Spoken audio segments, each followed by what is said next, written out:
यह नक्शा हमें ले चलता है 1380 ईस्वी में, एक ऐसा दौर जब भारत और आसपास के क्षेत्र कई शक्तिशाली साम्राज्यों और सल्तनतों में बंटे हुए थे।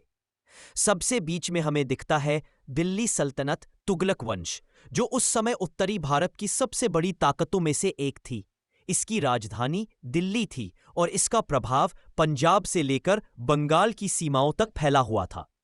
दक्षिण की ओर देखते हैं तो वहां उभरता हुआ शक्तिशाली साम्राज्य था विजयनगर साम्राज्य, जिसने दक्षिण भारत में हिंदू राज्य की वापसी को मजबूत किया। इसके ठीक उत्तर में स्थित था बहमनी सल्तनत, जो दक्कन क्षेत्र में मुस्लिम शासन का प्रमुख केंद्र था।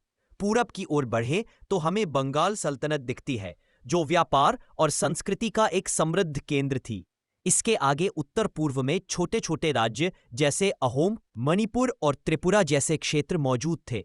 पश्चिम की ओर देखें तो हमें मुइनुद्दीन मुजफ्फर द्वारा स्थापित मुजफ्फरिद सल्तनत गुजरात दिखाई देती है, जो समुद्री व्यापार के कारण काफी समृद्ध थी। अब नजर डालते हैं भारत के बाहर। उत्तर पश्चिम में हमें दिखता है विशाल तैमूरी साम्राज्य, जिसकी नींव तैमूर लंग ने रखी थी। इसके पूर्व में था चगताई खानते और उससे भी आगे युआन वंश, मंगोल शासक जो चीन पर शासन कर रहे थे। तिब्बत क्षेत्र में दिखाई देता है फाग्मो-द्रुपा वंश, जबकि दक्षिण पूर्व एशिया में अवा साम्राज्य, बर्मा, म्यांमार।